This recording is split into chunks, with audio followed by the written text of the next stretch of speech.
Tonight we wander through a different kind of city. The air is not the cool, quiet air of your bedroom, but thick, hot, and heavy with a strange, metallic scent. It's a Tuesday afternoon, or maybe a Wednesday, the 24th of August, in the year 79 AD to be precise. You are standing on a cracked, sun-baked street in Pompeii. Under your sandals, you feel the constant, subtle vibration of a city of 12,000 souls going about its business. A baker shouts from a shop doorway, the rhythmic clang of a blacksmith's hammer rings from an alley, and a pair of senators in white togas debate politics as they stroll past, their words a low murmur against the din. Above it all, a mountain looms. Vesuvius. It looks serene, a familiar green backdrop to daily life. You, of course, know what they do not. In a few hours, this entire scene will be entombed under 7 meters of volcanic ash and pumice. You are a ghost in a machine that is about to stop, forever. And you probably won't survive this. But that's the point, isn't it? The catastrophe that obliterated Pompeii is precisely what froze it in time, preserving not just its buildings, but the very breath of its life, the conversations, the advertisements, the love notes, and the jokes, all painted and scratched onto its walls, waiting in silence for 17 centuries to be read again. So, before you get comfortable, take a moment to like the video and subscribe, but only if you genuinely enjoy what I do here. Now, dim the lights, and let's ease into tonight's journey together. Look down at the wall beside you. It's not a bare, smooth plane of plaster. It's a riot of color and message. A bold, red-painted slogan shouts an endorsement for a local politician. I beg you to elect Gaius Julius Polybius Edile. He brings good bread. Just below it, in a messier, scratched hand, someone has added, the innkeeper recommends the opposite. Further along, near a doorway, a carefully painted sign announces the rental of a shop property, listing the agent's name. And beside that, at about knee height, a fainter, simpler scratch, Marcus loves Lucia. This wall is not passive. It's talking. It's arguing, selling, remembering, and teasing.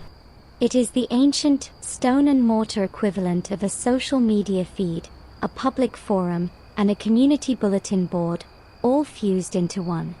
To understand why the Romans did this, why they turned their walls into a canvas for everything from high art to casual scribbles, we have to first step into their world and see the wall not as we do, but as they did, the most permanent, public, and ready surface a person could ask for. The sheer ubiquity of this writing is our first mainstream historical fact. From the grandest city to the remotest frontier fort, from the exterior walls of homes to the interior chambers of brothels and barracks, Roman walls spoke. In Pompeii and Herculaneum alone, over 11,000 instances of graffiti and formal inscriptions have been catalogued. They weren't confined to seedy alleyways. They were on the main thoroughfares, in the bustling forum, on the columns of grand temples, and in the porticos of bathhouses. Writing on a wall was not an act of secret rebellion for most Romans. It was a standard, almost expected, form of communication. The wall was the paper of the public sphere, freely available and astonishingly durable. While a wax tablet could be melted and reused, and a papyrus scroll could crumble to dust, a declaration scored into plaster or painted with mineral pigments could, as the ruins prove, outlast empires. Among all these thousands of messages, archaeologists have found some that are deliberately difficult to access. Not just high up, but in places like the dark, cramped interior of a roof cistern, or on a ceiling beam in a stable, only visible if you were lying on your back in the hay. Why would someone go to the trouble of leaving a mark where almost no one would ever see it? Was it a private ritual? A joke for the gods? A practice run? Or simply the ancient version of hiding a time capsule? The motives blur, reminding us that human behavior, especially the impulse to say I was here, doesn't always follow a logical, public-facing script. Historians still argue whether this culture of wall writing was a uniquely Roman phenomenon or a peak expression of a universal human itch. Some point to examples in ancient Greece and Egypt as precursors, but none match the scale, variety, and sheer casualness of the Roman habit. Was it the Roman genius for infrastructure, all those beautiful, blank, plastered walls, that created the opportunity? Or was it a specific Roman worldview, a blend of relentless public spiritedness and unshakable personal pride, that demanded the expression? Was the wall a mirror to the Roman mind itself, orderly, layered, and constantly negotiating between the public good and the private voice? We'll be pulling at that thread all night. For now, just stand on that Pompeii street. Feel the last warm sun of a doomed afternoon on your skin. Listen to the city's final, unknowing chorus. And look at the wall.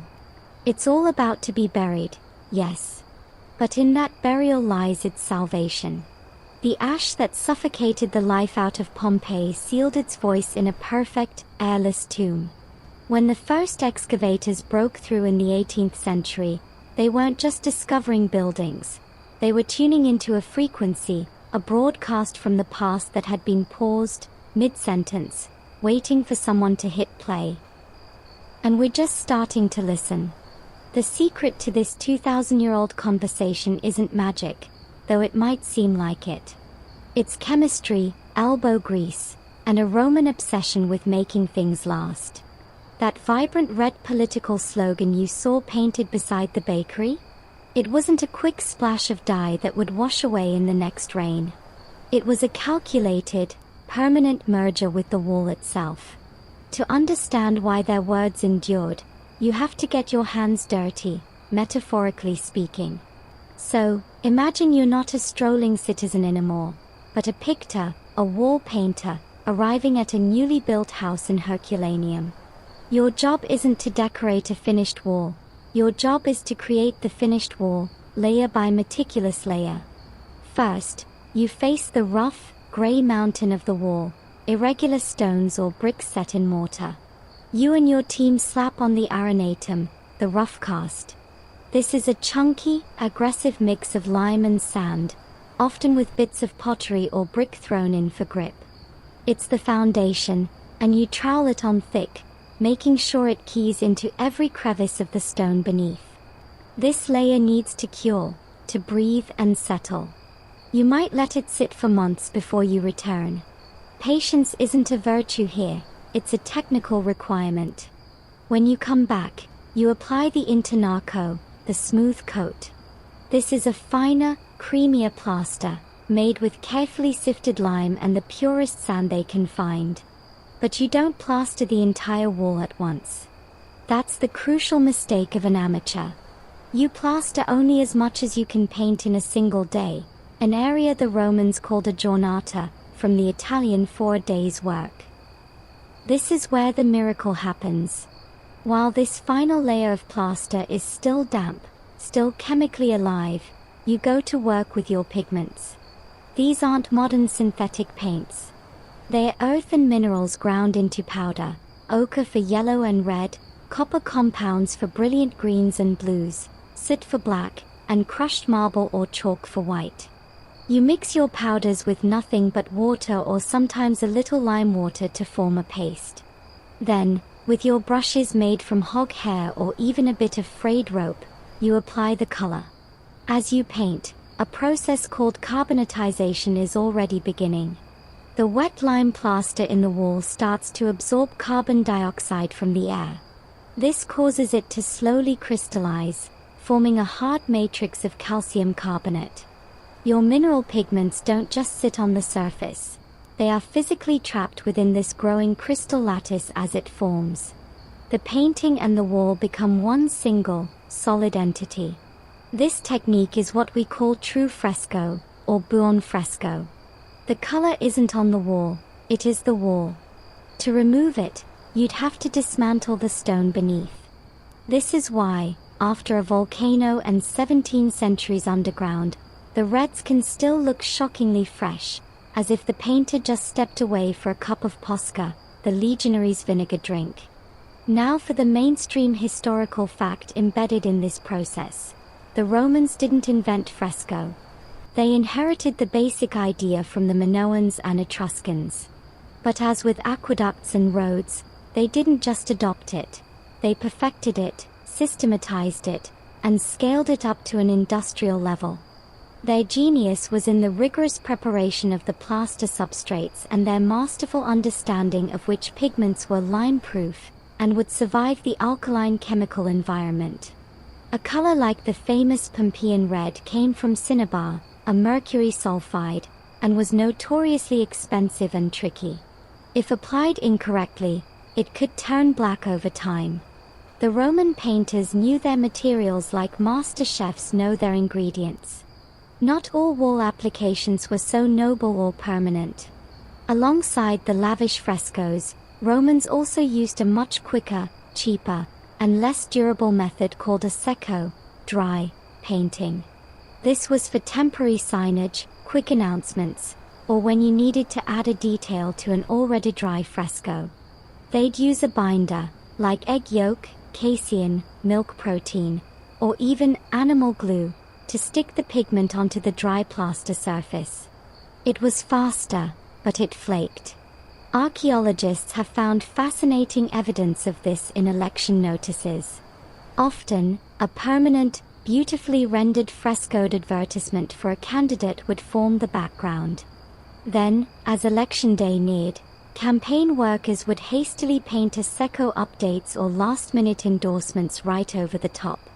After the election, the winter rains would gradually wash these temporary messages away, leaving the pristine fresco beneath ready for the next campaign season. It was the ancient equivalent of paper posters being glued over a permanent billboard. Historians still argue whether the average Roman citizen could read the complex visual language of the frescoed walls in their homes the way we read a book, or if it was more of a subconscious background ambience of status and taste. Did a merchant staring at an intricate garden scene in his triclinium, dining room, consciously decode every mythological reference, or did he simply feel a sense of cultivated peace and wealth? The line between literate symbolism and pure decorative prestige is blurry. But one thing is not debated: the wall itself was considered a living, integral part of the structure. It wasn't a canvas to be hung, it was the skin of the building. By writing or painting on it, you weren't defacing a surface. You were engaging directly with the fabric of the city, participating in a continuum of expression that began with the very creation of the wall. The plaster was invitation enough. So, the next time you see a fragment of a Roman fresco in a museum, don't just see a pretty picture. See a day's work, a giornata, captured in crystal. See a painter racing against the drying plaster, knowing there were no second chances. See a technology so effective it could outweigh a volcano. That wall was built to hold a conversation across millennia. And as we'll see, the Romans had a lot to say. Now that you understand the wall itself, that crystalline, permanent skin, let's step back through the doorway of that Herculaneum house with the painter. But you're no longer the pictor. Now, you are the wealthy homeowner, a dominus, showing off your new villa to your guests for the first time. The year is about 150 BC. The Republic is expanding, wealth is flowing into Italy from conquests in Greece and the East, and there's a new problem: how to show you have taste, not just money. You can't just build with solid marble. That's for the temples of the gods and the palaces of kings back in Rome. But you can create a magnificent illusion. Welcome to the first style, also known as the incrustation style, or, as I like to think of it, the marble on a budget revolution. You lead your guests into the atrium, the grand reception hall. They stop, and you see their eyes widen slightly. The walls are a spectacular geometric patchwork. There are broad panels of deep, earthy red, bordered by bands of glossy yellow. Next to them are panels of cool, gray-veined white and slabs of vibrant green. The surfaces are polished to a high sheen, catching the light from the open roof above. It looks for all the world as if the walls are clad in thick, opulent slabs of imported marble. Your guests might reach out, expecting to feel the cool, hard polish of stone.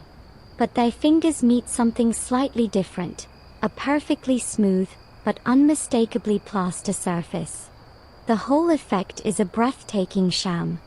Every vein, every polished highlight, every colored panel is paint. This is the essence of the first style, using fresco to simulate architectural masonry and the most expensive building materials known to the Mediterranean world. The mainstream historical fact here is one of cultural conquest in reverse. This style didn't spring from Roman soil. It was a direct import from the Hellenistic world, specifically from the opulent palaces of the Greek East in places like Pergamon. As Roman generals and merchants campaigned and traded there, they saw this incredible wall art and wanted it for themselves. It was a status symbol, a tangible piece of conquered Greek sophistication brought home. But in true Roman fashion, they didn't just copy it, they adapted it, making it their own. They took the Greek concept and scaled it up, applying it to the larger, more formal spaces of the Roman domus, townhouse. The style announced, clearly and loudly, that the owner was a man of the world, connected to the cosmopolitan centers of power and culture. It said, "I know what true luxury is, and I can replicate it right here." To achieve that convincing 3D effect of projecting stone slabs, the plasterwork itself was often physically molded. The intonaco was applied more thickly in some areas to create raised ridges and borders before it was painted. Sometimes, they even embedded tiny, real chips of marble or colored stone into the wet plaster at key points before polishing everything smooth. It was a full sensory forgery. You didn't just see the marble. The wall had the weighty, textured presence of masonry. Imagine the private joke the Dominus might have had with himself. He was paying a skilled artisan a small fortune, not to create something new, but to laboriously create a perfect fake of something even more expensive. It was the ancient equivalent of installing flawless laminate flooring that looks like rare oak, a testament to both aspiration and clever practicality. This obsession with stone illusion leads us to the open debate simmering among scholars. Historians still argue whether the first style was purely about flaunting disposable wealth, or if it had a deeper, almost magical protective function. Some posit that by painting the lower parts of walls to resemble sturdy, indestructible stone, often in patterns that looked like fortified foundations, homeowners were invoking a sense of permanence, stability, and security. In a world of earthquakes, civil strife, and uncertainty, your home was your castle. What better way to symbolically fortify it than to make its very walls appear to be made of the strongest material known to man? Was it just showing off, or was it a psychological bulwark against a chaotic world? The answer is probably, in the way of most human things, a bit of both. Stand in that atrium for a moment longer. Feel the coolness of the space. See how the painted marble reflects the shimmering water in the central impluvium pool. The wall is no longer just a boundary, it's a statement, a performance. It establishes the rules of the game. In this Roman world, the interior wall is a prime canvas for communicating who you are. And in these early days, the message was simple: I am solid. I am wealthy. I am connected. But tastes change, and fortunes shift. The sheer, imposing materialism of the first style would eventually feel heavy, old-fashioned. A new generation would grow up surrounded by these stone illusions and start to dream of something more open. They wouldn't want walls that looked like fortresses of stone.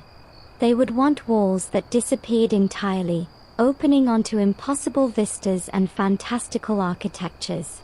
The desire to instruct the wall, to command it to be something it was not, was just getting started. That heavy, magnificent fakery of the first style held sway for generations. But walk forward in time now to about 60 BC. You're in a different villa, perhaps on the sunny slopes of the Bay of Naples, owned by a newly minted aristocrat whose wealth comes from trade and politics, not just inherited land. The cultural air has changed. Rome is now the undisputed master of the Mediterranean. There's a confidence, a boldness, a desire not just to imitate the treasures of the conquered world, but to mentally possess them. Your host leads you past the atrium through a corridor and into the triclinium, the dining room. You stop and your breath catches. The wall is gone. Or rather, it has been spectacularly deceived. Instead of panels of painted marble, you are standing at the edge of a colonnade. Soaring painted columns of fantastical yellow marble recede into a deep, convincing space. Between them, you gaze out onto a sun-drenched courtyard with a delicate, painted fountain. Beyond that, the illusion stretches further to a landscape of gentle hills, distant temples, and a hazy, perfect sky. You feel a dizzying sense of depth, of air, of light flooding into a room that you know logically is enclosed and windowless. This is the second style, the architectural style. The goal is no longer to celebrate the wall as a solid, luxurious object, but to annihilate it completely, to replace reality with a grander, more ideal one. The mainstream historical fact anchoring this revolution is, once again, tied to conquest and exposure. As Rome swallowed the Hellenistic kingdoms, a flood of Greek artists, philosophers, and stage designers entered Italy. The second style shows their profound influence, particularly the art of scenographia, theatrical scene painting. Roman patrons saw these incredible backdrops on stages, depicting palaces and cityscapes with forced perspective, and they wanted that drama in their own homes. It was the ultimate power move. Why merely own expensive stone when you could, with pigment and plaster, own an entire vista? The wall became a proscenium arch, and every dinner party a private performance where you were both audience and master of ceremonies. But the quirks of this style are where it gets truly fascinating. To achieve these jaw-dropping illusions, painters employed every trick in the book. They used a kind of primitive linear perspective, though not the mathematically perfect system of the Renaissance. They played with shading, scenographia, to make columns look rounded and columns cast shadows that fell consistently from an imagined light source, usually from the room's actual entrance. They painted tiny, barely visible details in the far distance to enhance the feeling of limitless space. In the Villa of the Mysteries in Pompeii, they took it a step further, painting life-sized, breathtakingly realistic figures that seemed to share your room, participating in sacred rites right beside you, blurring the line between the painted fiction and the living viewer completely. This brings us to a delightful scholarly puzzle. Historians still argue whether these elaborate architectural vistas were pure fantasy, aspirational landscapes of a perfect Grecian world, or if they were meant to represent specific real views the homeowner wished he had. Did the painted colonnade open onto an idealized version of the owner's own gardens? Or was it a view of the Athenian Acropolis, an intellectual trophy for a Roman Philhellene? Some of the most famous examples, like the cubiculum from the Villa of P. Fannius Sinister at Boscorial, are so precise and logically structured that they feel like renderings of actual, if sumptuous, buildings. It's the ancient Roman version of having a photorealistic mural of a Swiss alpine valley in your basement rec room. A window to a place you may never go but deeply wish you could. Now imagine the social power of such a room. You recline on a couch, enjoying a multi-course meal. The conversation turns to politics, philosophy, or a recent military campaign. Your gaze can drift from your guest's face to the serene, ordered landscape on your wall. It subtly reinforces your own worldliness, your control over your environment. You haven't just bought art. You've commissioned an alternate reality. This was instruction given to the wall at its most ambitious. Cease to be a boundary. Become a window. Become a door to a world of my choosing. It was an act of profound psychological ownership. Yet, as with all things, there was a limit.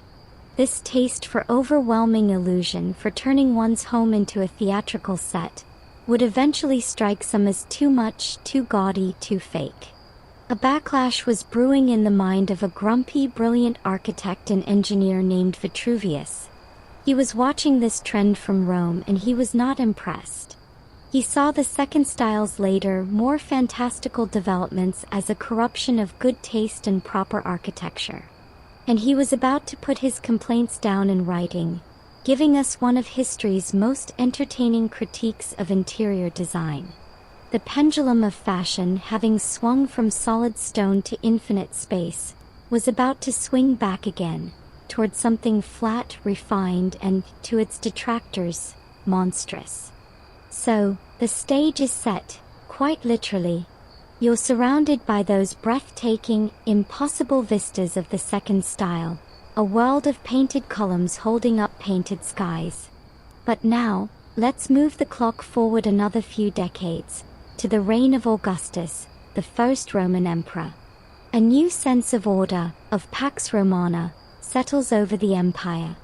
And with it comes a new aesthetic, one that finds the architectural exuberance of the past to be, well, a bit noisy. We enter a different dining room, this time in a fashionable townhouse in Rome itself. The mood has shifted from theatrical grandeur to something more like a whispered secret. This is the third style, also known as the ornate or Egyptianizing style. And if the second style tried to demolish the wall, the third style seeks to reassert it as a flat, elegant plane, a delicate screen for refinement. Gone are the deep, convincing perspectives.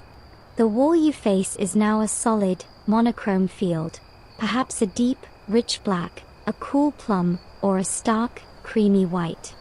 It feels less like a window and more like a sheet of precious parchment. Upon this blankness, the painter has constructed a filigree fantasy. Slender, impossibly delicate columns, like stalks of ebony or gold, rise from the baseboard. They don't support anything architectural. They are purely decorative, framing central panels that might contain a tiny, exquisitely rendered landscape, a mythological scene no bigger than your hand, or a solitary, graceful swan. Vegetal motifs, tendrils, vines, candelabras, unfurl with a calligraphic lightness. Everything is attenuated, refined to the point of fragility. The overall effect is not of looking through the wall, but of looking at a precious, two-dimensional object. It is art for contemplation, not immersion. The mainstream historical fact driving this change is the centralization of power and taste under Augustus. The emperor and his circle, notably his advisor Maecenas, promoted a new cultural ideal, one of elegance, learning, and sophisticated restraint, in contrast to the flamboyant, competitive displays of the late Republic. The third style was the wallpaper of this new regime. It reflected a desire for controlled, intellectual beauty. Furthermore, it coincided with Rome's absorption of Egypt after the defeat of Antony and Cleopatra. The style's love of small, framed central pictures, pinarches, sphinxes, and other exotic motifs shows a direct, fashionable influence from the newly acquired province. It was cosmopolitan minimalism. While the elite might have been embracing this delicate new look, not everyone was a fan. In fact, we have a priceless, first-hand critique from the ultimate grumpy traditionalist, Vitruvius. In his architectural treatise, De Architectura, he unleashes a glorious rant against the third style. He longs for the good old days of realistic architecture and calls the new fashion monstrous. He mocks the painted reeds supporting little roofs, the candelabra holding up temple-like structures, and the delicate stems that somehow sprout human figures. Such things do not exist and cannot exist and never have existed, he fumes. It's a timeless tirade, an old guard architect rolling his eyes at the trendy nonsense of the younger generation, complaining that they've abandoned real art for decorative frivolity. He saw it as a collapse of logic, a descent into pure, meaningless ornament. His voice is a stark reminder that changes in wall fashion weren't just about aesthetics, they were cultural battles. This battle leads us to the open debate. Historians still argue whether the third style represents a genuine philosophical shift toward a more abstract, interior-focused art, or if it was simply another, more subtle form of one-upmanship. Was the monochrome black wall with its tiny, perfect painting a sign of deeper, more intellectual taste? Or was it just a different, more expensive way to show off? Oh, your wall has a colonnade? How literal. Mine has a single, priceless miniature of Athena, painted by a Greek master I keep on retainer. The resources required to achieve that flawless, jewel-like perfection on a vast wall were immense. The message may have changed from look at the world I command to look at the exquisite refinement I can afford, but the underlying statement of status remained. Imagine now being a homeowner in this period. You've inherited a house with bold second-style frescoes from your grandfather's day. They feel oppressive, old-fashioned, and frankly, a bit vulgar in the new Augustan age. You call in a team of painters. Their instruction isn't to open up space, but to close it down, to calm it. They plaster right over those grand vistas. The wall is physically reasserted. Then, they transform it into a silent, elegant backdrop for your life. The wall no longer shouts or astounds, it whispers. It invites close inspection, quiet conversation. It tells your guests that you are a person of the new era, controlled, learned, and in tune with the emperor's vision. But as we'll see, the human spirit, and the Roman love for abundance, can only be restrained for so long. The pendulum was about to give one final, spectacular swing, combining everything that came before into a chaotic, glorious finale. Restraint, as it turns out, is exhausting. That whispered elegance of the third style held a kind of austere power for a generation. But after the Great Fire of Rome in 64 AD and the turbulent, dramatic reign of Emperor Nero, the cultural mood shifted again. A new hunger emerged, not for illusion, nor for minimalism, but for everything, all at once.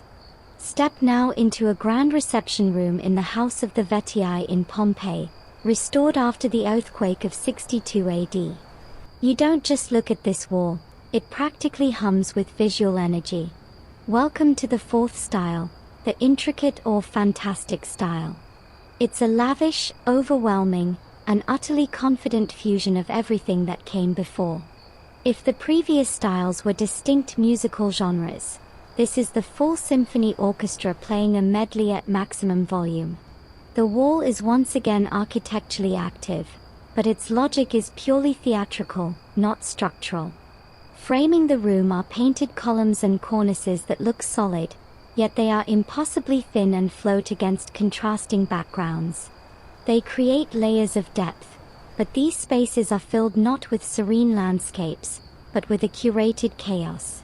In one alcove, you might see a perfect, tiny third-style mythological scene, like a precious gem in a setting. In another, a fragment of a deep, realistic second-style vista peeks through, as if a curtain has been pulled back on a different world. The monochrome panels are still there, but now they might be a brilliant red or a deep blue, serving as dramatic backdrops for floating figures, theatrical masks, still-life paintings of fruit, and intricate, geometric patterns that seem to vibrate. It's eclectic, dense, and unapologetically opulent. The instruction to the wall here is clear: be everything. Be impressive. Do not let the eye rest. The mainstream historical fact here is that the fourth style is the signature look of the late Julio-Claudian and Flavian periods, the wallpaper of the early empire at its peak of wealth and cosmopolitan confidence. It's the style you see most famously in Nero's extravagant Domus Aurea, golden house, and it spread like wildfire to the provincial elite in places like Pompeii. This wasn't a top-down imperial mandate like the third style, but a bottom-up explosion of taste. It reflected a society that had absorbed the entire Mediterranean, from Greece to Egypt, and now felt free to sample and recombine its artistic heritage without strict rules. The wall became a cabinet of curiosities, a visual testament to the empire's vast cultural buffet. And the fourth style, artists loved to paint what are called schiene fronds, elaborate, multi-story stage facades from the theatre. But they often painted them broken. You'll see a grand painted staircase leading to a painted platform that is cracked and crumbling, with plants sprouting from the fissures. Or an elegant painted balustrade that has partially collapsed. This motif, known as ruin painting, is fascinatingly perverse. At the height of Roman power and new construction, wealthy patrons were decorating their homes with images of elegant decay. Was it a memento mori, a reminder of the transience of even the grandest works? Was it a romantic nod to the ancient, venerable past of Greece? Or was it simply the ultimate in sophisticated decoration, a way to show that even your depictions of ruins were more artful than anyone else's? It's a bizarre and poignant glitch in the otherwise overwhelming display of vitality. This eclectic approach fuels a lively scholarly debate. Historians still argue whether the fourth style represents a coherent artistic philosophy or is simply a period of decorative excess and pastiche, the kitchen sink approach to fresco. Was there an underlying principle to the chaos, a deliberate attempt to create a dynamic, engaging visual field that stimulated the viewer in new ways? Or did it simply reflect a clientele with so much money and such a desire to showcase their worldliness that they told their painters, "I'll take one of those, two of those, and a splash of that over there"? The line between curated complexity and outright clutter is very thin, and the fourth style dances right on it. Stand in that room in the house of the Vetii. Let your eyes dart from a delicate still life of a bowl of figs to a grand architectural fantasy, to a floating cherub, to a panel of pure, dazzling red. It's visually exhausting and exhilarating. This wall doesn't care if Vitruvius would have hated it. It is the final, flamboyant statement in the evolution of the Roman wall as a formal, painted surface. It represents the peak of the artisan's craft in service of pure, unchecked decorative ambition. But as we've seen from the very beginning in that Pompeii street, the Roman wall had a dual life.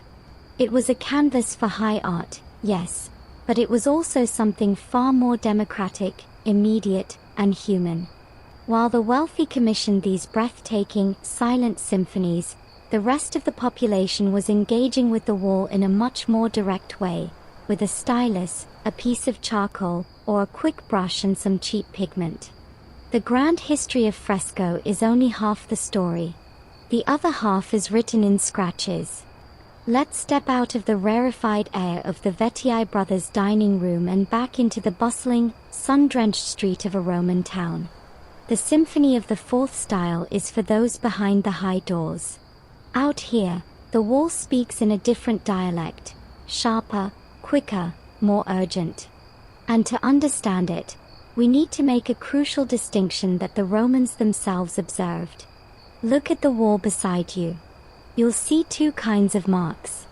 The first are those formal, painted notices we saw earlier, the political endorsements in neat, red capital letters, the for rent signs, the announcements of gladiatorial games. The Romans called these dipinti, singular, dip into, from the verb pingere, to paint. They were official, public, and intentional. Then, look closer, often lower down or in the margins.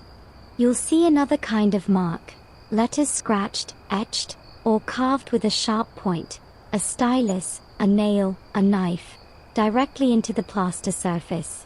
These are graffiti, from the Greek graphine, to write or to scratch. This is the informal, personal, and wildly prolific voice of the street. For the Romans, these were two separate categories, occupying different social spaces. A dip into was public speech. A graffito was often a private thought made public. Understanding this divide is key to hearing the full conversation. The mainstream historical fact here is one of social geography. Dipinti had rules. They belonged on the external walls of buildings, especially on the busy, whitewashed facades that lined main streets and forums.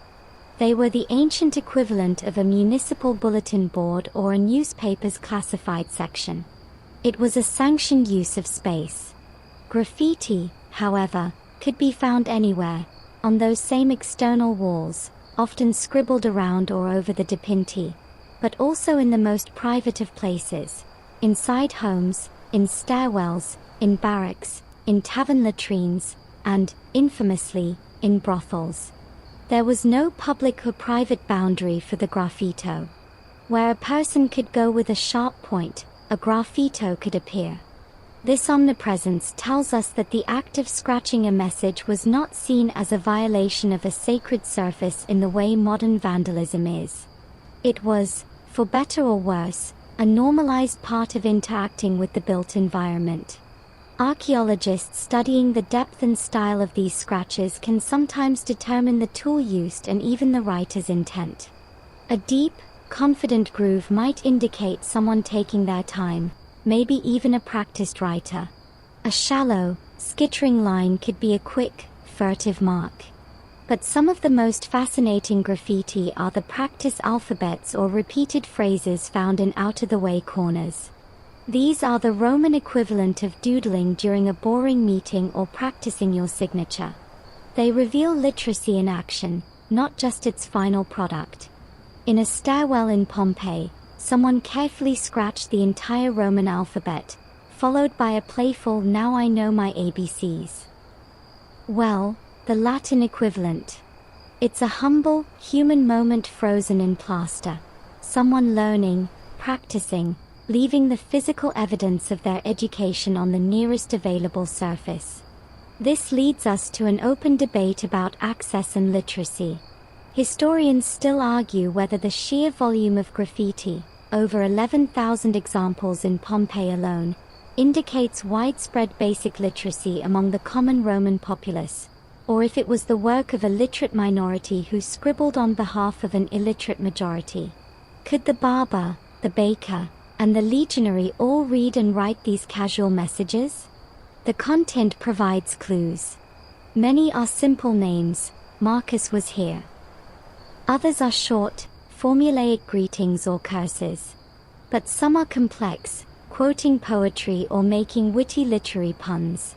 The spread suggests a spectrum of literacy, where even those who couldn't compose Virgil could likely recognize their own name and scratch it.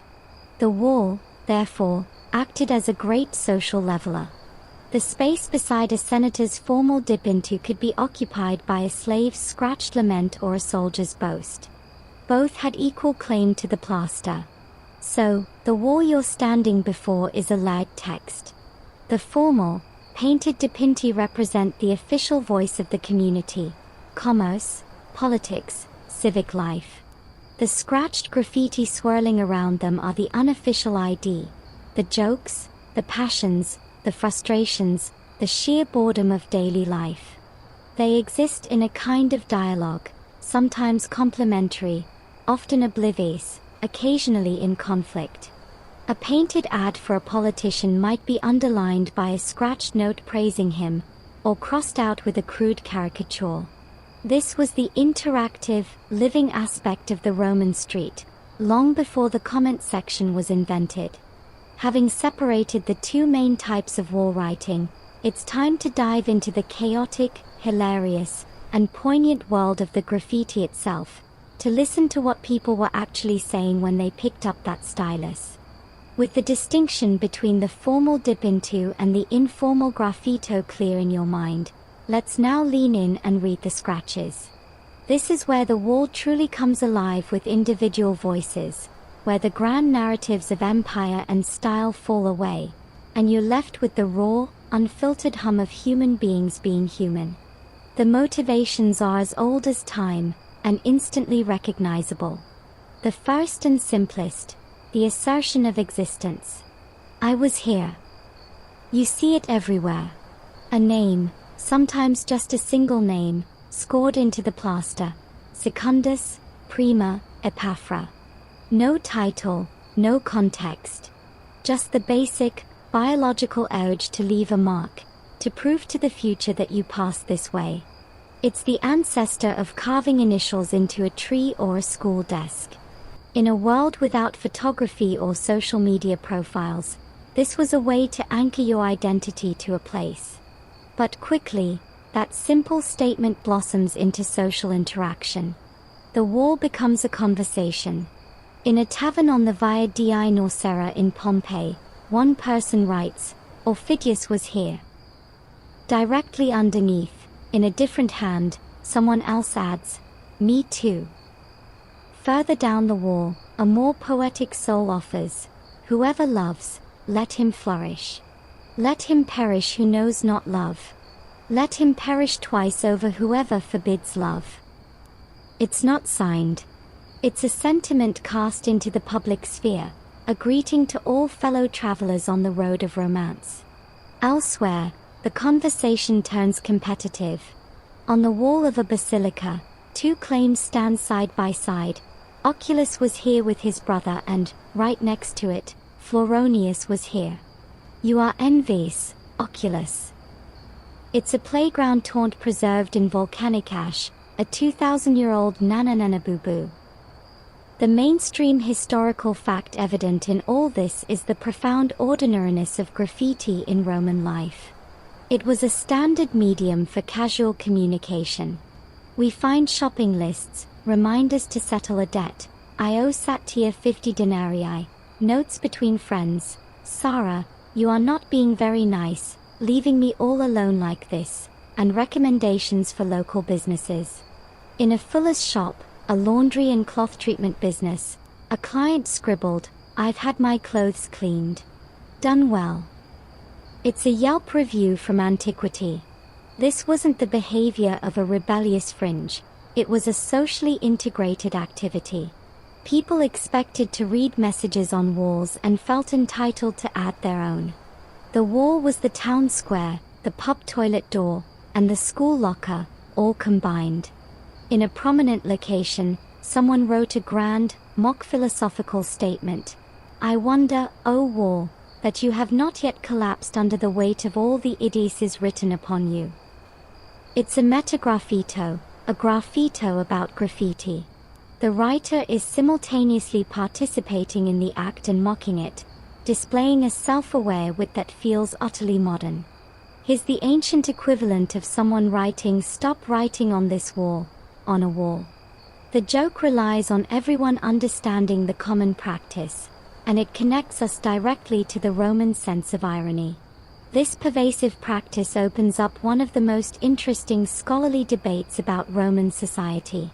Historians still argue whether this culture of casual, often signed, graffiti indicates a society with a remarkably strong sense of individual identity, even among non-elites. In a world structured by class, family, and patron-client relationships, the act of signing your personal name to a joke, a boast, or a love note on a public wall is a powerful assertion of self. Was the Roman street, for all its hierarchy, a space where the individual commoner or slave could still inscribe their personal I into the fabric of the city? Or were these simply the marks of a middling, literate class, and the truly voiceless, the poorest, the most oppressed, remain silent in the plaster?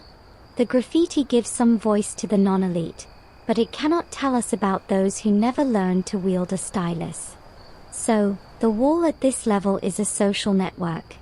It's where you declare your presence, greet your friends, insult your rivals, review your laundry service, and crack wise about the whole messy business. It's business, but it's also deeply personal.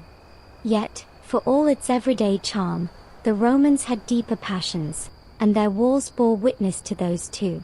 The conversations could turn to matters of the heart, to epic rivalries, and to the roaring, blood-soaked spectacle that united the empire, the games. The graffiti was about to get a lot more dramatic. The casual banter of "I was here" and tavern taunts forms the gentle background noise of the Roman wall. But when strong emotions took over, the scratching became more fervent, the messages more intense. The wall served as a confessional, a gossip column, and a sports page, all rolled into one. Let's follow these itches of the heart and the roars of the crowd, beginning with the oldest of subjects, love and its frequent companion, spite. In a bedroom of a modest Pompeian house, a simple, poignant declaration is etched: "Health to you, Victoria, and wherever you are, may you sneeze sweetly." It's tender, almost shy. But Roman love could be blazingly direct too.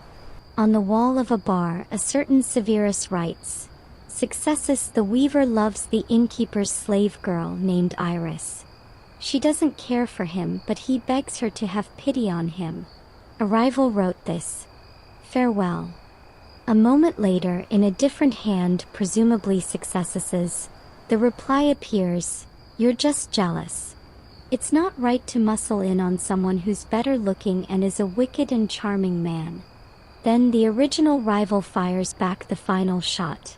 "I have written and spoken. You love Iris, but she does not love you." Severus to Successus.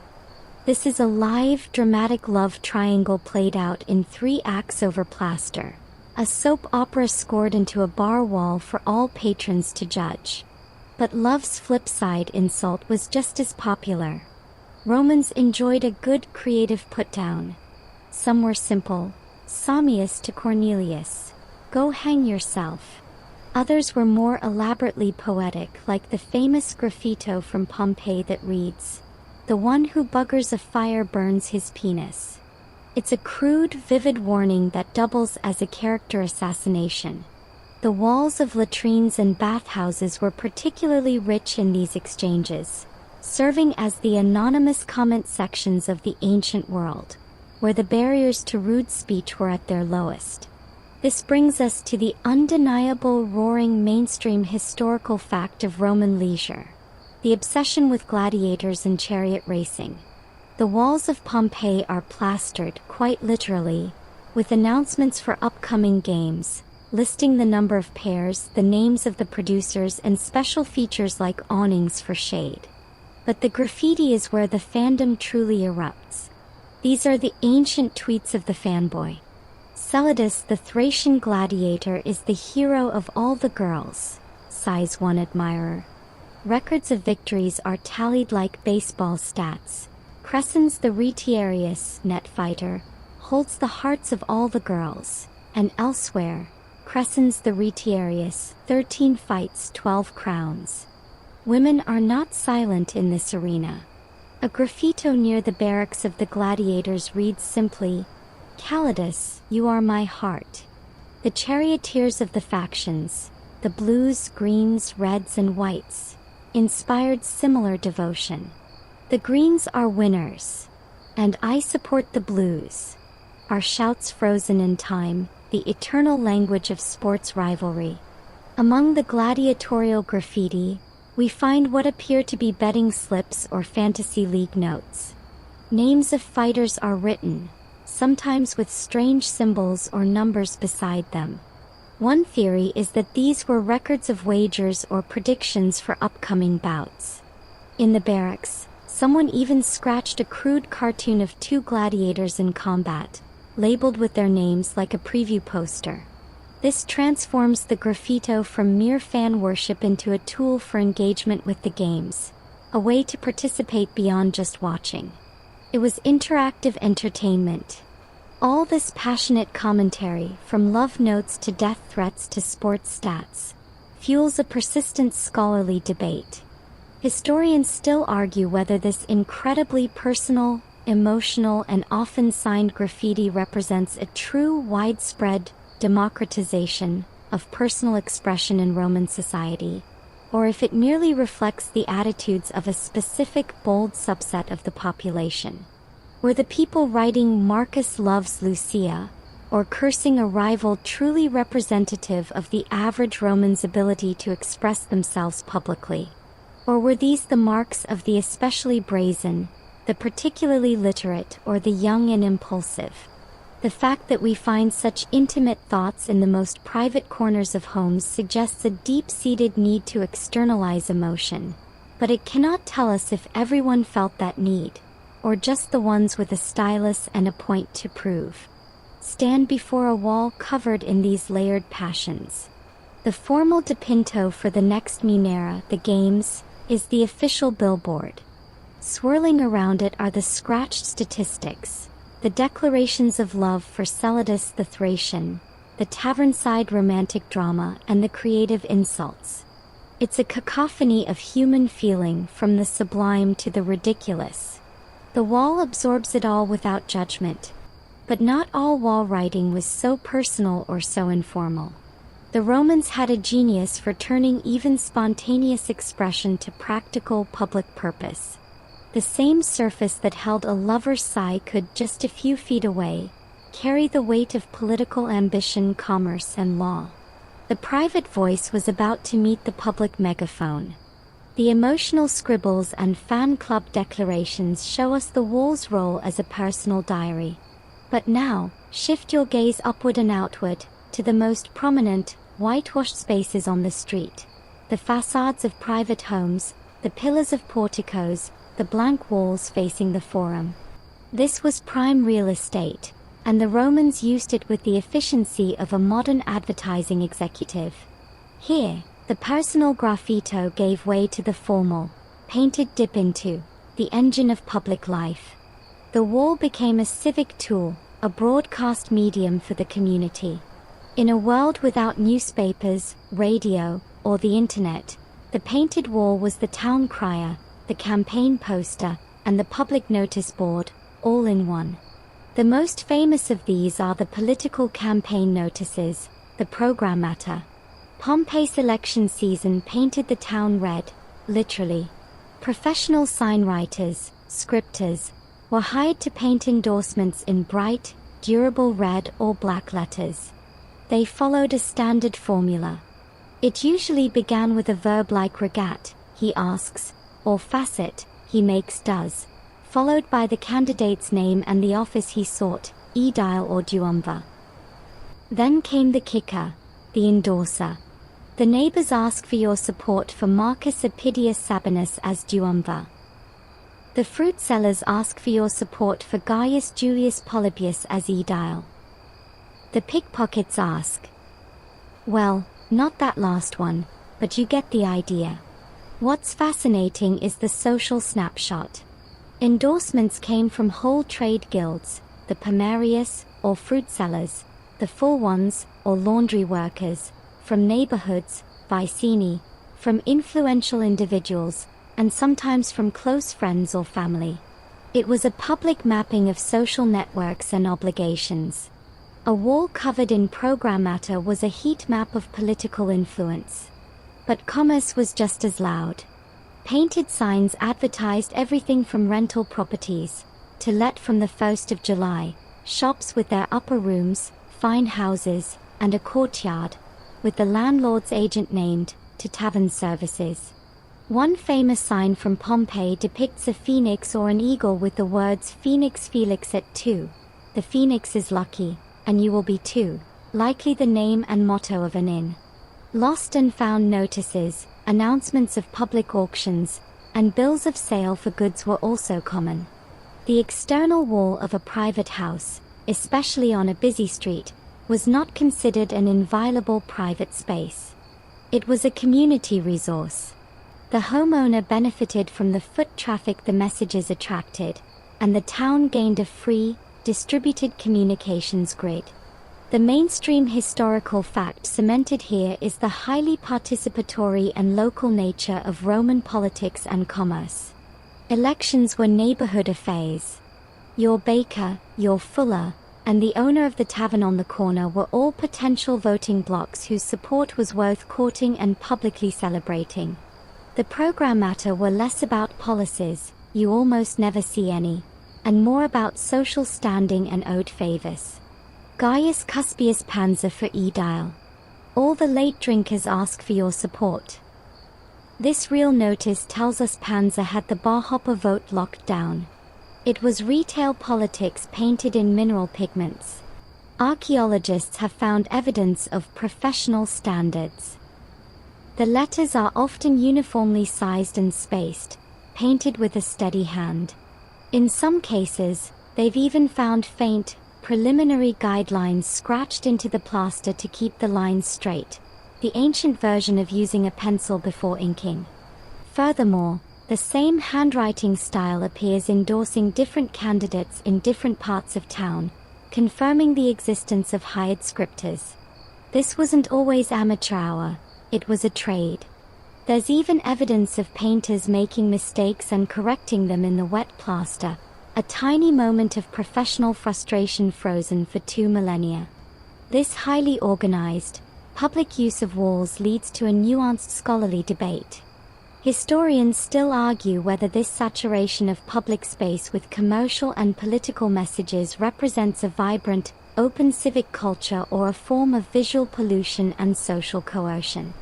Was the citizen walking to the forum engaging in a democratic process by reading the endorsements, or was he being bombarded by the demands of his social superiors, unable to escape the reminders of who owed what to whom? The line between a free press and an oppressive billboard campaign is thin. The wall, in this function, was not a neutral platform.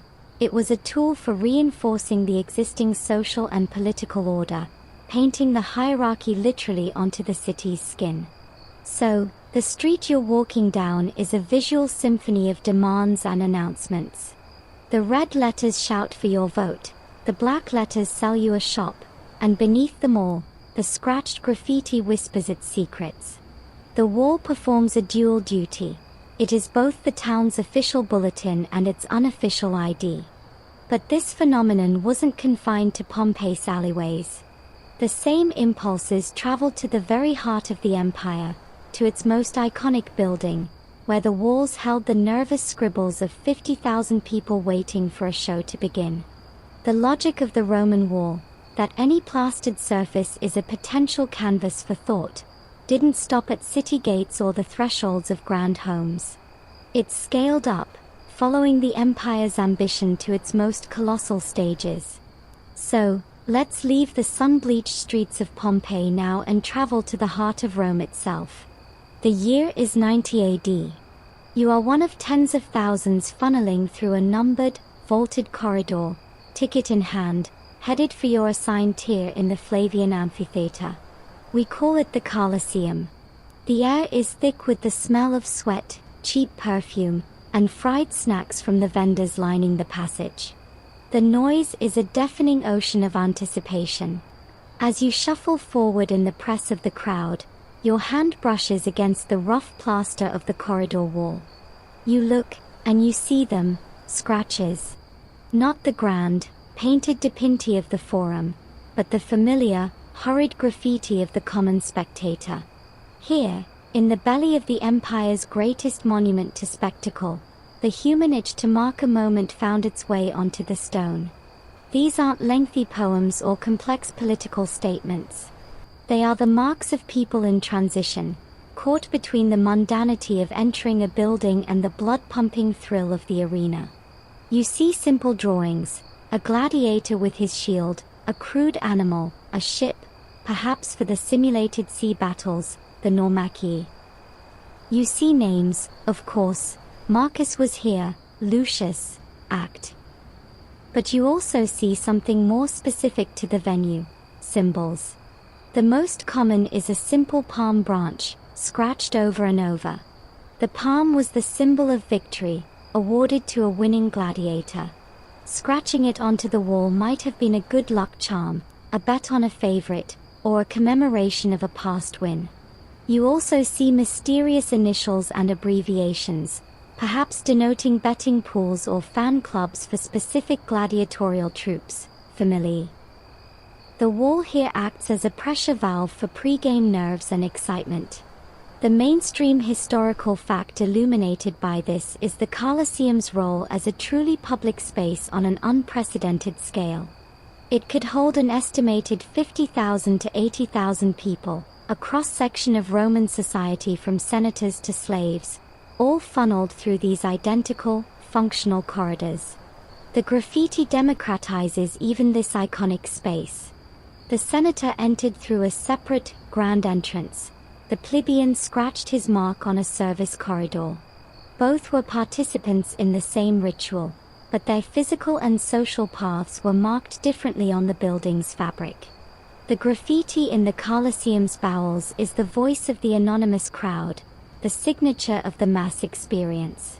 Among the victory palms and names, archaeologists have also found what appear to be game boards scratched into the plaster or stone margins, simple grids for games like Tony Lapilli, Three Men's Morris, or more complex layouts.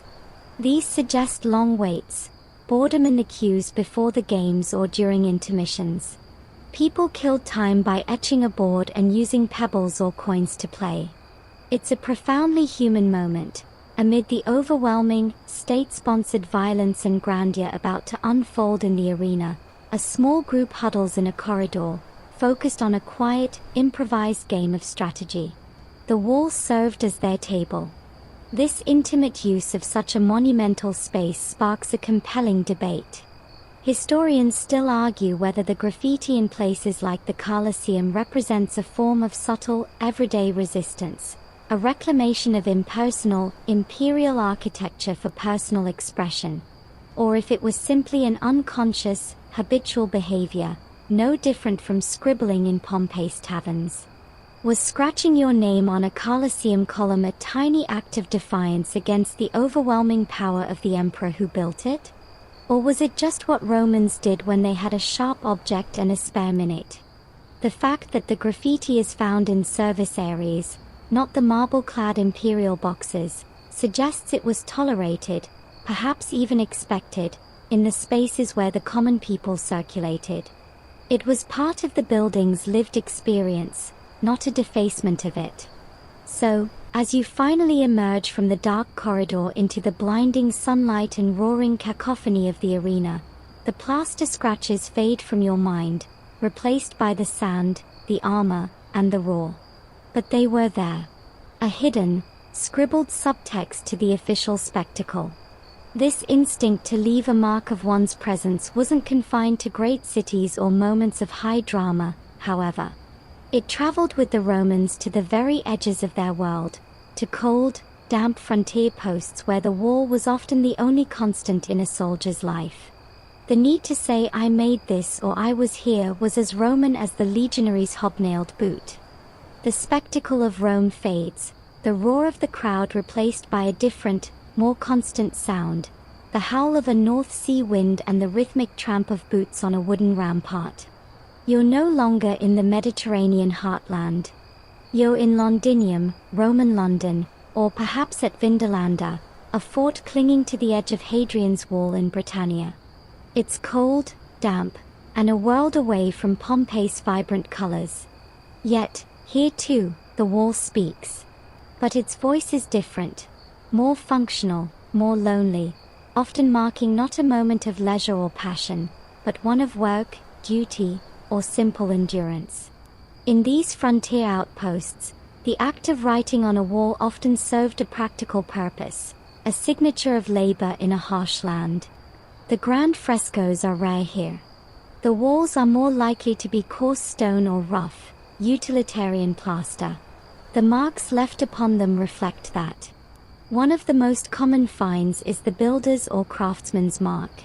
Before a section of wall plaster dried completely, a worker would sometimes take his trowel or a stick and score a symbol, a few letters, or a simple image into its surface.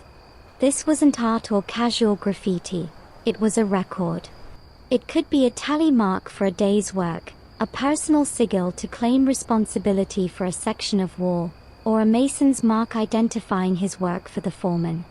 In a bathhouse in Roman London, a bricklayer carefully impressed the imprint of his hobnailed sandal into the wet mortar of a hypercaust floor, a ghostly footprint saying, "I stood here while this was made." These are the humblest of inscriptions, the "I made this" of the anonymous artisan, ensuring that even if his name was lost, his labor was not entirely invisible. The mainstream historical fact this reveals is the staggering scale and standardization of Roman construction, even in the provinces. From Syria to Scotland, Roman engineers and builders applied the same techniques, laying courses of brick and stone, applying renders and plasters. The marks they left are the forensic evidence of this system, the quality control and logistical notes of a military-industrial machine. They tell us that the legions weren't just fighters, they were the empire's premier construction crews, and they brought their habits of record-keeping with them, even onto the wet plaster of a new barrack wall. But life on the frontier wasn't all work. The soldiers and traders brought their cultural habits with them, including the habit of scribbling. At Vindolanda, famous for its fragile, ink-written wooden tablets, the walls also bore scratches. You find the familiar names, the crude drawings of animals or soldiers, and the occasional bit of doggerel verse. One graffito from a soldier's quarters in Britain simply reads, Boudica Victoria, Boudica, is, victory. Is this a sardonic comment on the famous rebel queen who nearly threw the Romans out of Britain a century earlier? A rallying cry? Or just a bored soldier practicing his letters with a famous name? The ambiguity is part of its charm. It shows how the cultural practice of wall writing was a piece of portable Roman identity, unpacked and deployed wherever the legionary settled, a little piece of home scratched into alien stone. This transplantation of habit leads to a pointed scholarly debate. Historians still argue whether these provincial and military graffiti represent a conscious effort by soldiers and settlers to Romanize a space, to impose a familiar cultural practice on a foreign landscape as an act of psychological conquest, or if it was simply an unconscious, homesick reflex. Was scratching your name on a wall in Britannia a way of saying, this place is now Roman because I, a Roman, have marked it? Or was it just something to do on a long, rainy afternoon when you missed the sun of Campania? The effect, regardless of intent, was the same. The physical environment gradually became inscribed with the language, symbols, and personal marks of Rome, making the frontier feel a little less wild, a little more like a place where a Roman belonged. So, stand in that cold barrack room in Londinium. The plaster is rough, the light is poor. But there, by the doorframe, is a series of faint lines scored by a nail, 5 vertical marks crossed by a diagonal on the 5th. A week's tally.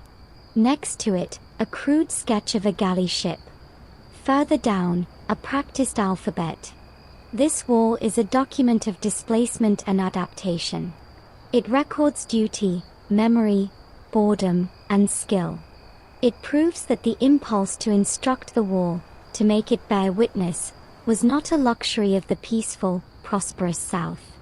It was a core component of the Roman mindset, carried in the toolkit of every legionary and settler. It was as essential as the ability to build a straight road or cast a javelin.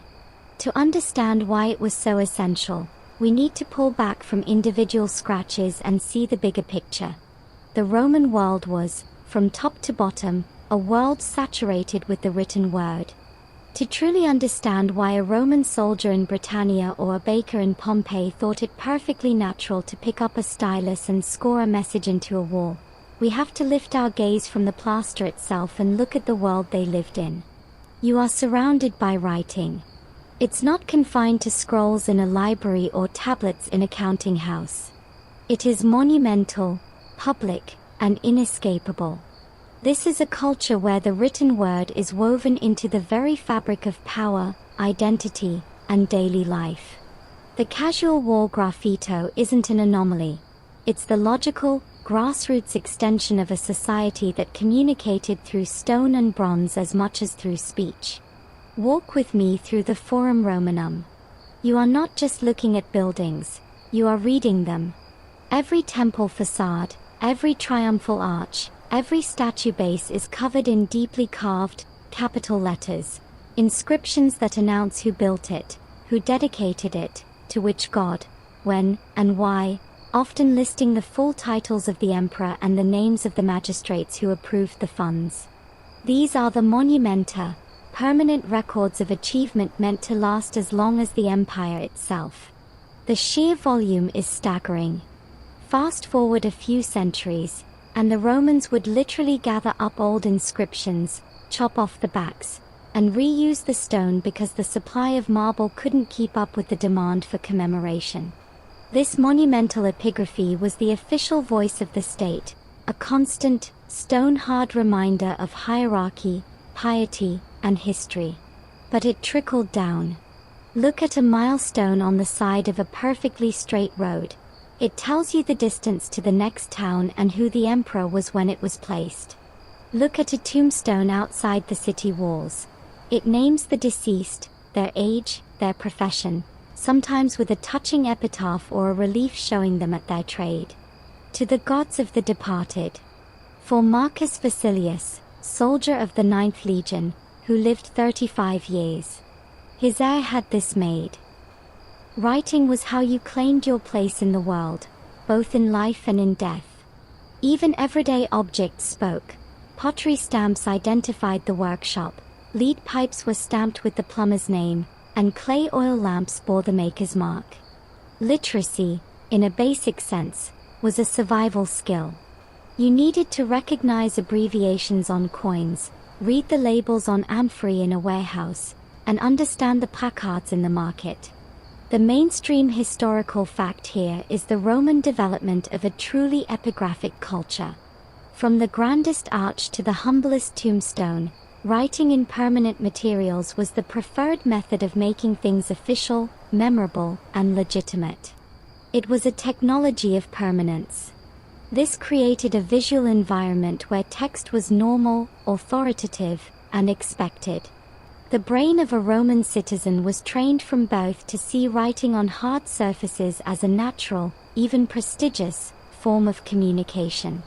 When that citizen, or his less educated neighbor, wanted to make something semi-permanent, a boast, a prayer, a joke, where do you think they turned? Not to expensive papyrus, but to the model they saw all around them, the wall. Romans loved wordplay and abbreviations, a habit born from the expense and labor of carving stone. Official inscriptions are riddled with them, SPQR, Senatus Populusque Romanus, Average, Augustus, Cos, Consul. This habit bled directly into graffiti. You find the same playful compression. A famous graffito in Pompeii is a palindrome, Sater Aripo tenat opera rotas, the sower Aripo holds the wheels with care. It's a magical square of letters that reads the same backwards, forwards, up, and down, a piece of intellectual showing off scored into plaster, mimicking the riddling quality of some formal inscriptions. Another scrawls V for veil, farewell, or VF for Utri Felix. Use this happily, a common blessing. The mental shorthand of the monumental mason was adopted by the casual scribbler. This deep cultural saturation fuels the final, overarching debate about Roman wall writing. Historians still argue whether the explosion of graffiti is a sign of widespread practical literacy, the ability to read and write for daily tasks, or merely widespread graphic literacy, the understanding that writing held power, even if you couldn't fully decode it. Could everyone who scratched Cicata cave malum, shitta, beware of evil, on a latrine wall also read Virgil? Unlikely. But they understood the concept of a written warning, a written curse, a written name. They lived in a world where words on surfaces dictated law, celebrated gods, and remembered the dead. To add your own words to that continuum, even in a simple, scratched form, was to participate in a fundamental Roman ritual. It was to claim a tiny shred of that permanence and authority for yourself. So, the wall in your home, in the street, in the barrack, was not a blank slate. It was the private, accessible cousin of the temple inscription and the triumphal arch. The cultural leap from reading the Senate and people of Rome dedicated this to Emperor Trajan, conqueror of the Dacians, on a massive pedestal to scratching Lucilla did this from her heart, on a bakery wall is smaller than it seems. Both acts spring from the same root, a society that believed in the power of the written mark to fix reality, to claim space, and to speak across time. Having seen how this culture made wall writing inevitable, we're left with one final, jarring step. Bridging the gap between how the Romans saw their scribbles and how we, centuries later, perceive them. This brings us to a fascinating disconnect. We've spent this journey immersed in a world where scratching a love note or a political jab onto a wall was as normal as posting a social media update. But for us, centuries removed, the word graffiti carries a radically different weight. To our modern ears, it sounds illicit, rebellious, destructive. It implies vandalism, a violation of private property, an act often done under cover of darkness. We see it and instinctively think, clean that off. To look at the Roman world through this lens is to fundamentally misunderstand it. So let's perform a thought experiment translating Roman wall culture into modern terms, to see just how wide the gap really is. Imagine if, in your city, it was not only acceptable but expected that you could paint a professional-looking endorsement for a mayoral candidate on your neighbor's front fence, with their permission implied. Imagine if the local bakery's side wall was a sanctioned bulletin board, covered in neatly painted ads for guitar lessons, used chariots for sale, and lost dog notices, right next to a beautifully rendered mural of a mountain landscape. Now imagine walking inside that bakery and seeing among the tables a corner where customers routinely carved their initials, today's sports scores, or a shout out to a friend into the wooden booth. No one called the police. The owner might even point out a particularly witty one. That was the Roman street. The formal dipinti were the sanctioned public service announcements and campaign ads. The graffiti was the chatter in the margins, sometimes tolerated, sometimes ignored, but operating within a broad, unspoken social contract about where such things were done. The mainstream historical fact that makes this possible is the different Roman concept of public and private space. The exterior wall of a private home, especially on a main street, had a public function. It contributed to the streetscape and the flow of civic information. The homeowner gained prestige from a well-decorated or message-covered facade. It showed they were engaged in the community. The interior of a tavern or a brothel was a semi-public commercial space, where such marks were part of the atmosphere. Even in a private home, graffiti in servant quarters or back corridors wasn't seen as defacing precious art. It was interacting with a functional surface. The modern, post-Enlightenment idea of the inviolable private property boundary, especially its exterior presentation, was far more fluid in Rome. Many Roman graffiti are proudly signed. I, Virgula, tavern keeper, say to my friend Tertius, you are a drunk. There's no anonymity. The writer claims the sentiment for good or ill. This speaks to a different relationship with accountability and community. In much of modern graffiti culture, the tag is a pseudonym, a secret identity. The act is defined by its transgression against the social order. In Rome, the act was often an integration into the social order, a way of adding your voice to the communal hum. Writing Marcus loves Lucia wasn't vandalism, it was a public declaration, not so different from a formal engagement announcement, just on a cheaper medium. The closest modern equivalent might be a John Loves Mary, carved into a school desk. A tolerated, if frowned upon, tradition, not a crime. This stark difference in perception leads to a vital scholarly caution. Historians still argue about the extent to which we can use the term graffiti for these Roman inscriptions at all, given its heavily loaded modern meaning. Some scholars prefer terms like informal epigraphy or casual inscriptions to avoid the automatic association with criminal damage. The debate highlights the danger of projecting our cultural values onto the past. What we see as a symptom of social decay, they saw as a symptom of social life. A wall covered in Roman graffiti wasn't a bad neighborhood. It was a busy one, a lived-in one. The silence of a perfectly clean plaster wall might have been seen as sterile, antisocial, or just plain suspicious. So, as you look back at the Roman wall, you have to perform a mental reset.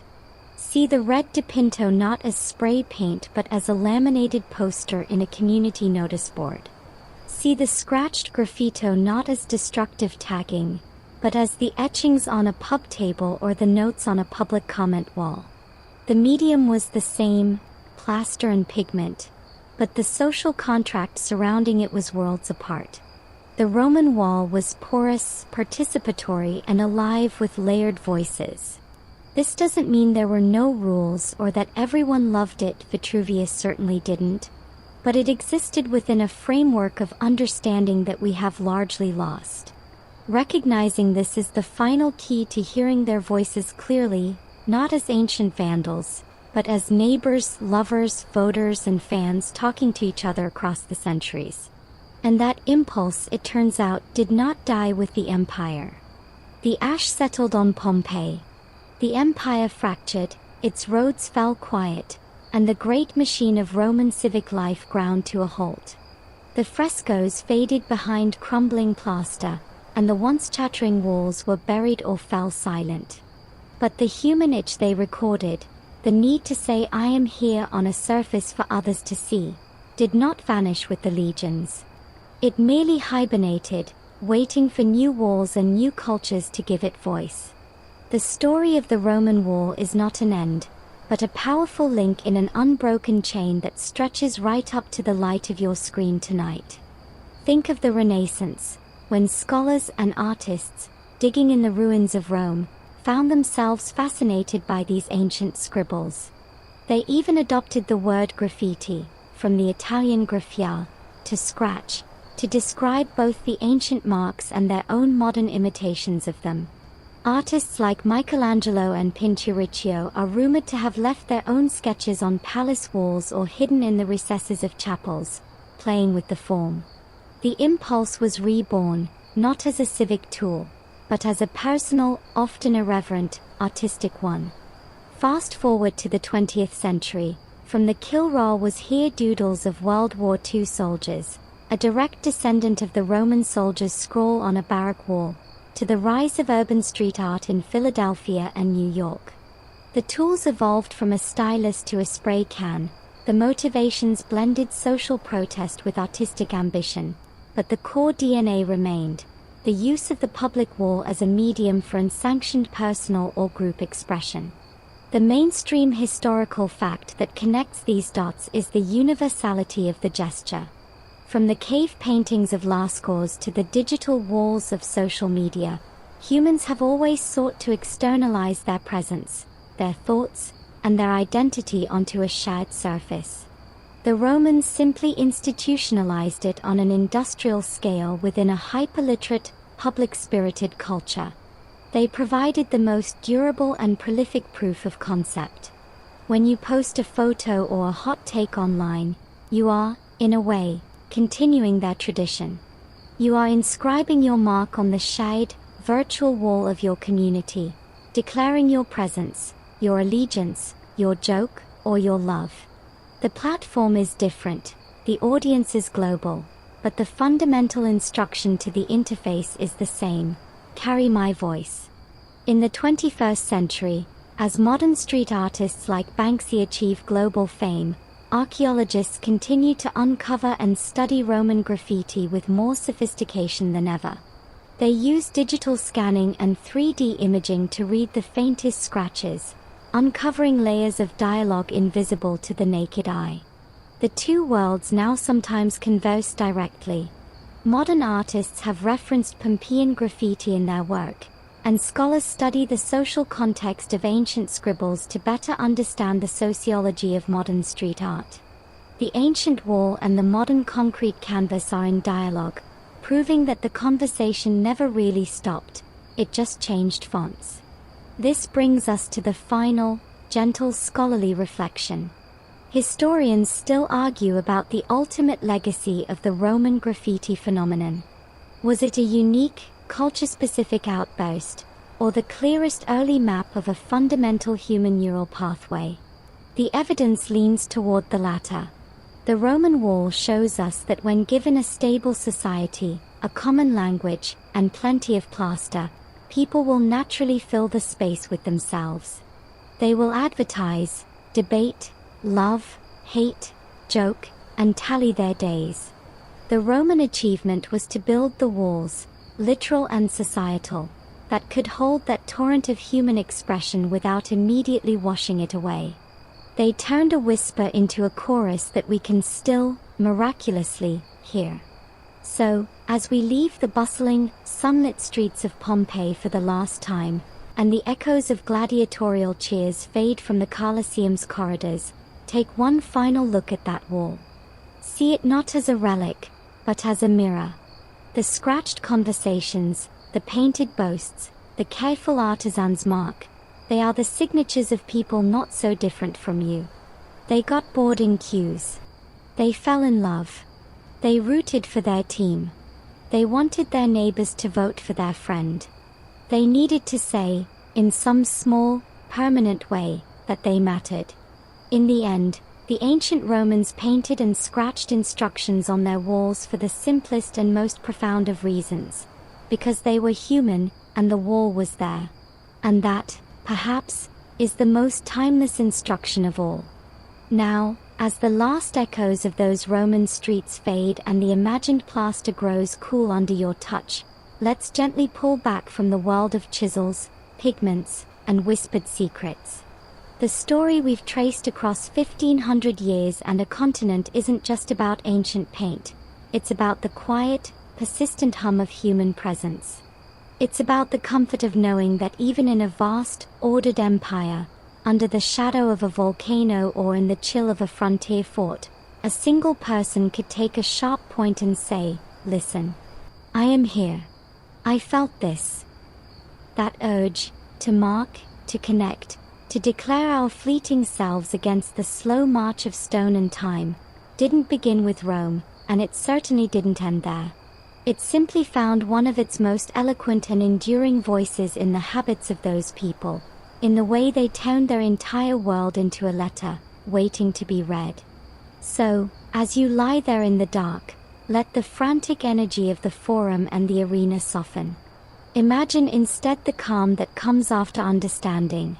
The walls around you now, in your quiet room, hold no urgent political slogans or scratched love notes. They are silent, private boundaries. But the same impulse that filled Pompeii's stucco lives on in the photographs you hang, the art you choose, the very way you arrange your space to tell the story of who you are. You are still instructing your walls, just more subtly. The Roman stylus is your choice of color, your shelf of books, the postcard pinned to a board. You are still in conversation with your space, weaving your identity into it, making it a home. There's a deep reassurance in this continuity. The world changes, empires rise and fall, technologies revolutionize how we speak, but the core desire remains: to be seen, to be heard, to leave a gentle dent on the universe that whispers, "I passed this way, and I felt things." The Romans, in their brilliant, pragmatic, and often hilarious way, simply gave that whisper the durability of plaster and the publicity of a main street. They granted it a kind of immortality they never could have imagined, allowing us tonight to overhear their jokes, their passions, and their daily grind. Their voices, trapped in ash and time, finally found their intended audience. Us, the listeners in the future, lying in the dark and wondering about the hearts of those who came before. So let the images dissolve now, the red letters fading, the scratches softening into the gentle grain of memory. Let the weight of history, so vivid a moment ago, become as light as a blanket. You have walked their streets, read their mail, and shared their stadium. You have connected. And in that connection, across the immense gulf of centuries, there is a profound and quiet peace. The human chain remains unbroken. The wall, in the end, was never a barrier, it was a bridge. And on that thought, you can rest. The story is complete, the city sleeps, and your own quiet mark on the world is enough.